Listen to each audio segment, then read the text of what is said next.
বসুন, আপনারা বসুন, আমি চা জল খাবারের ব্যবস্থা করছি।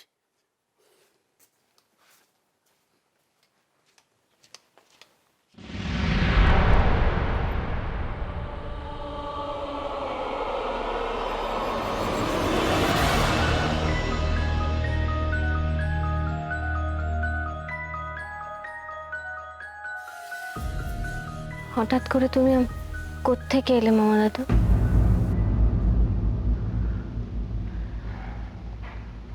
কেন জানি না, মনে হয় সব শেষ, সামনে আর কোনো রাস্তা খোলা নেই। ঠিক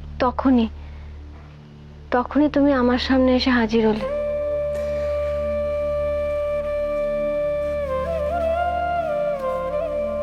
দেখ মা, আমি তো ভাগ্যে বিশ্বাস করি না। আমি শুধু এটুকু বিশ্বাস করি যে যে সব সময় অন্যের ভালো চায়, অন্যের ভালোর জন্য কিছু করতে চায়, তার সামনে কখনো কোনো রাস্তা বন্ধ হয় না। সে ঠিক আবার নতুন করে বাঁচে। আমি বাঁচতে চাইনি মামা দাদু। ঠাকুর আমার সঙ্গে এমন কেন করে? আমাকে মরতেও দেয় না।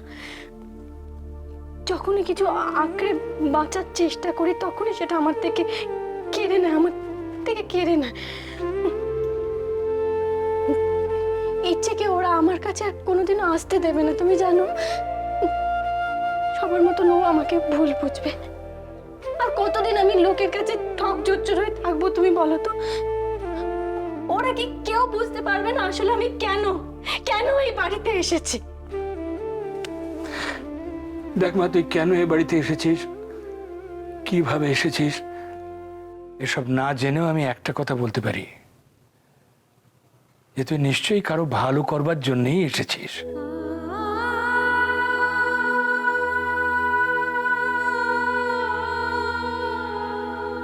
তাই না?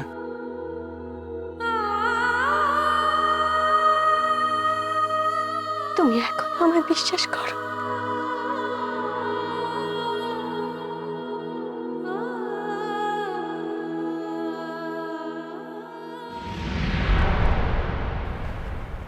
বাবা, বড় বৌদি, সোহানি কোনো খারাপ উদ্দেশ্য নিয়ে এ বাড়িতে আসেনি। ও আমাকে বারবার বলেছিল আমি যেন ওর আসল পরিচয়টা তোমাদেরকে জানিয়ে দিই। আসলে ইচ্ছে ভালো হয়ে যেতে পারে এই লোভে। ইচ্ছে অসুস্থ বলে তুমি দিনের পর দিন এত বড় একটা মিথ্যে আমাদের বলে যাবে? এত বড় অন্যায়কে তুমি প্রশ্রয় দেবে? না বড় বৌদি, তোমরা কেউ বুঝতে পারছো না আমার কথা। সেই সময় সুহানি আসল পরিচয় জানিয়ে দেওয়াটা কতখানি টাফ ডিসিশন ছিল আমাদের পক্ষে।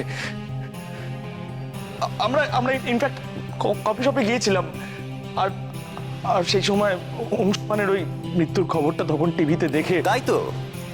তাই তো যখনই দেখলে সুহানি, ও সরি কি যেন নাম মেয়েটার, আলো, যখনই দেখলে টিভিতে দেখাচ্ছে আলো অংশুমান লাহিড়ী শ্রাদ্ধ করছে, ঠিক তখনই মানে একটা সিদ্ধান্ত নিলে যে এবার সত্যি কথাটা বাড়িতে জানানো দরকার। খুব ভালো।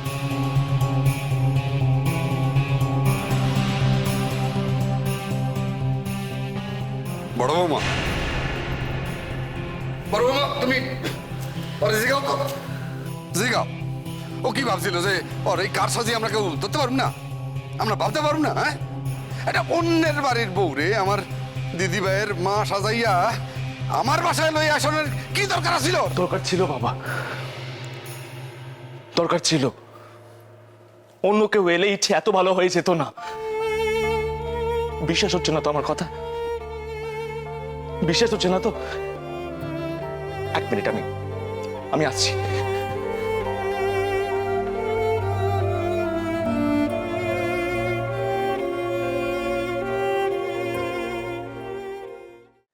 না না মা, এত অপমান কেউ সহ্য করতে পারে না।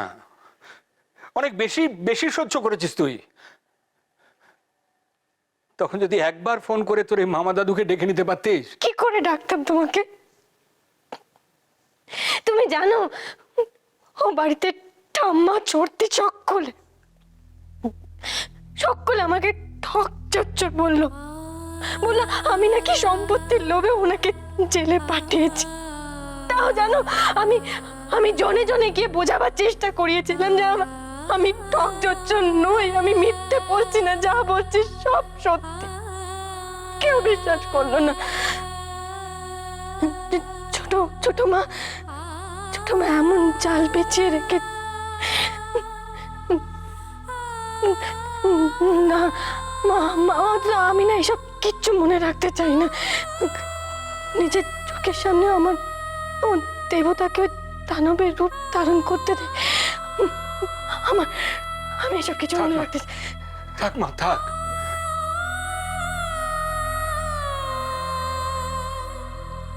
ওইসব কথা আর মনে করতে হবে না। তুই জানিস না মা, ও একেবারে শেষ হয়ে গিয়েছিল।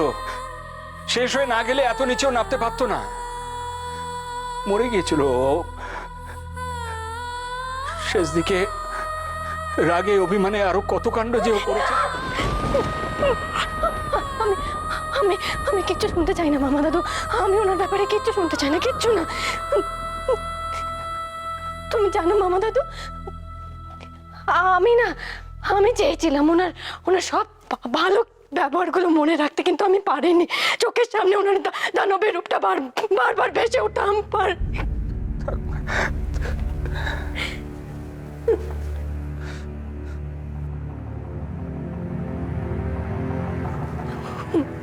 উনি এখন আমার অতীত মামা দাদু।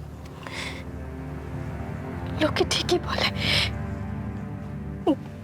অতীত চাইলে বলা যায় না, ঠিক বারবার ফিরে আসে।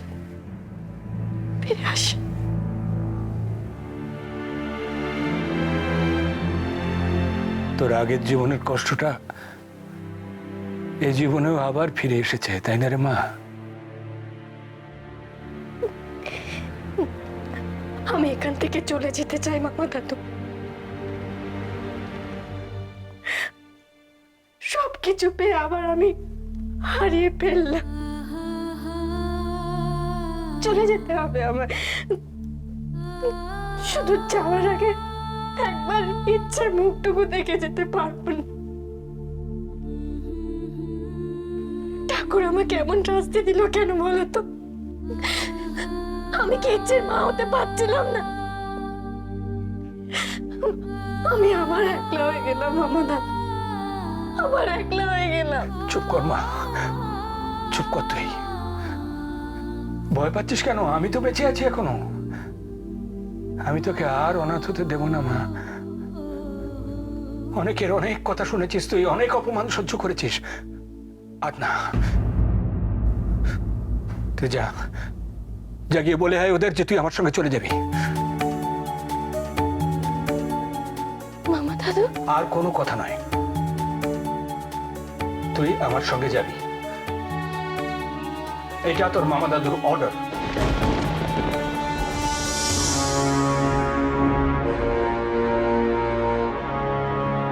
আমি বাড়ির সবাইকে বলছি, সব দোষ আমার, সব ভুল আমার ভুলের শাস্তি আমার মেয়েকে দেবেন না প্লিজ। ওই আসল সোহানি, নকল হলে তো আর বিপদ বেড়ে যাবে।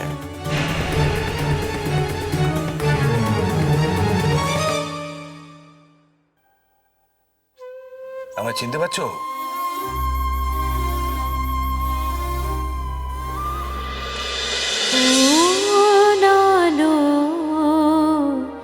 লাগলো চোখে